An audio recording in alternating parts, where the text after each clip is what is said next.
اللہ سبحانہ و تعالی قرآن کریم میں ارشاد فرماتے ہیں الذین آمنوا ولم یلبسوا ایمانہم، جو لوگ ایمان لے کر آئے اور انہوں نے اپنے ایمان کو ظلم یعنی شرک سے آلودہ ہونے سے بچا لیا، اللہ فرماتے ہیں اولئک لہم الامن وہم مہتدون، یہی وہ لوگ ہیں جو امن میں ہیں، وہم مہتدون اور وہ راہ راست پر ہیں۔ اسی طرح اللہ کے رسول صلی اللہ علیہ وآلہ وسلم نے ارشاد فرمایا من شہد اللہ الہ الا اللہ مخلصین فی قلبہ دخل الجنہ، کہ جس شخص نے دل کے ساتھ یہ گواہی دے دی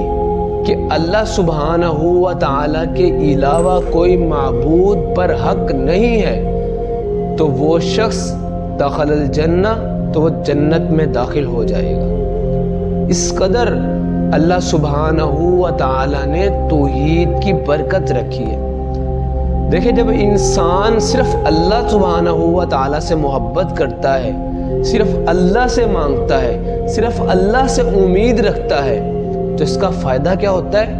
وہ در بدر کی ٹھوکریں نہیں کھاتا۔ اس کو پتہ ہوتا ہے کہ میں نے کوئی چیز مانگنی ہے تو میں نے اپنے اللہ سے مانگنی ہے،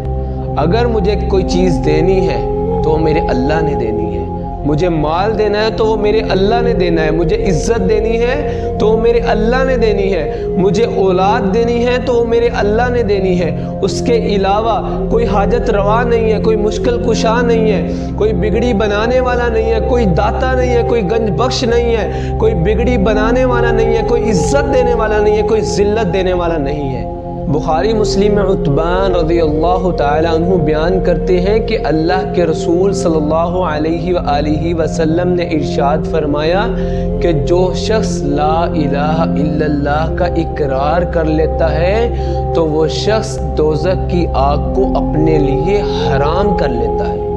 اس قدر توحید کی فضیلت اللہ کے رسول صلی اللہ علیہ وسلم نے بیان کی ہے۔ اسی طرح سیدنا ابو سعید خدری رضی اللہ تعالیٰ عنہ بیان کرتے ہیں کہ اللہ کے رسول صلی اللہ علیہ وسلم نے ارشاد فرمایا کہ موسیٰ علیہ السلام نے اللہ سبحانہ و تعالیٰ سے کہا اے اللہ سبحانہ و تعالیٰ مجھے کوئی ایسا خاص وظیفہ بتائیں جو میں صرف آپ کے لیے کروں اور آپ کو بہت زیادہ پسند ہو۔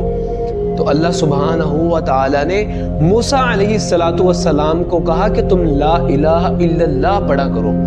تو موسیٰ علیہ السلام نے کہا اے اللہ وہ تو سارے پڑھتے ہیں تو میں بھی وہی پڑھوں۔ تو اللہ سبحانہ و تعالیٰ نے فرمایا اے موسیٰ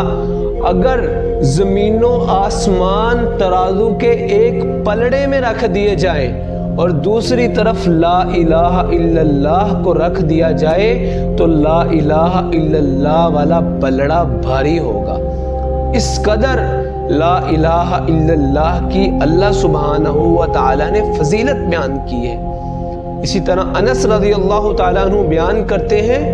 کہ اللہ کے رسول صلی اللہ علیہ وسلم نے فرمایا کہ اللہ سبحانہ و تعالی فرماتے ہیں کہ جو شخص زندگی میں گناہ کرتا ہے، اللہ کی نافرمانی کرتا ہے، نمازیں نہیں پڑھتا، زنا کرتا ہے، اس طرح کے سارے کام جنہیں ہم گناہ سمجھتے ہیں وہ کرتا ہے، لیکن اللہ فرماتے ہیں اگر اس نے ساری زندگی میرے ساتھ شرک نہیں کیا تو میں اس کے سارے گناہ معاف کر دیتا ہوں اور اسے جنت میں داخل کر دیتا ہوں۔ اس قدر